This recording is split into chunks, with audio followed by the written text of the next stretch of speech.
You grind for years, put in the late nights, and finally secure that massive $15,000 bump in salary. You celebrate, update your LinkedIn, and feel like you are finally pulling ahead. Fast forward 6 months. It is a Tuesday night, you are sitting alone in your car, staring at your bank app, and a quiet panic sets in. Somehow, your balance is exactly the same as it was before the raise. You're actually feeling more stressed about money right now than when you were earning less. Climbing the corporate ladder hides a mathematical trap. Earning more money often triggers a specific sequence of quiet spending habits that ensure a promotion actually makes you poorer. To understand why, look at this visual representation of the lifestyle creep formula. It calculates the balance between the new income you gain on the left side and the psychological and systemic costs rapidly piling up on the right. Increasing your income without a defensive, automated strategy to protect it increases your financial fragility. You expand your exposure without building real wealth. This process often begins with the gross income illusion. When you receive that offer letter, your brain immediately divides $15,000 by 12 and starts planning a life around an extra $1,250 a month. This chart breaks down the reality of that paycheck. You start with a large block of gross income, but higher marginal tax rates, Social Security, and Medicare take their share, leaving you with a net remainder that is much smaller than the number on the contract. We can see the danger right here. If you upgrade to a pricier apartment based on your gross offer rather than your actual take-home pay, that single rent increase instantly swallows the net gain, dragging your monthly balance into the red. Moving into that nicer apartment triggers a chain reaction psychologists refer to as the Diderot effect. You get the keys, look around, and suddenly your old couch looks entirely out of place in the new space, so you finance a new one.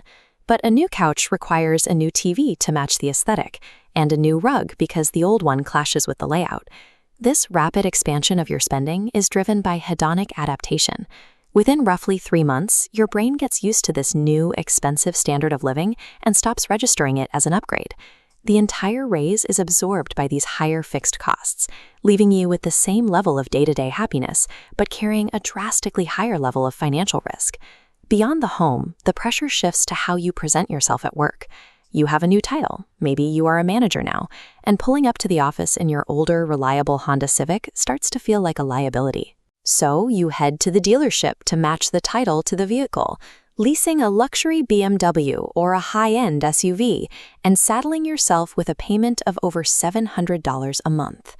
This chart compares the true cost of that decision. The flat line represents your depreciating vehicle.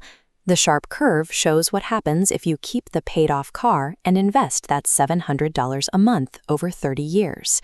You are trading away over $1 million in future retirement wealth for a logo on your steering wheel. The role itself carries an invisible overhead. Higher titles often mean being in the office more often, demanding a sharper professional wardrobe, higher commuting costs, and expensive networking lunches, because that is what your new peers expect.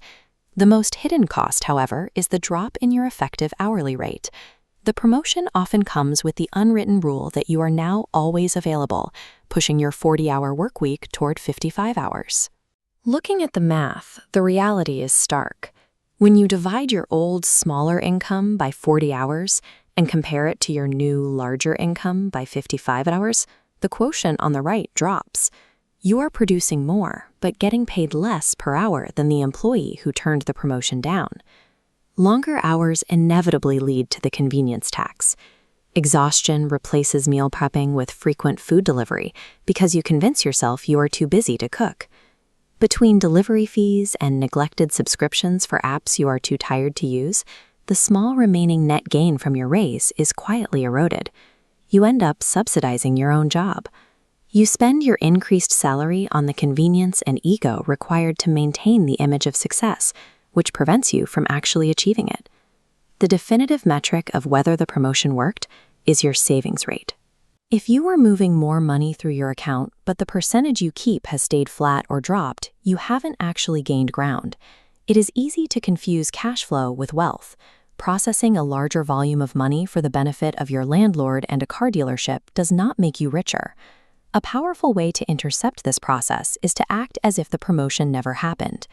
The moment a raise is confirmed, go into your company portal and set up an automated transfer to redirect the bulk of that new income straight into your investments before the first larger paycheck ever hits your bank account. By bypassing your checking account entirely, your lifestyle never experiences the incoming cash. Your brain cannot adapt to money it never sees, and you cannot miss what you never had to spend.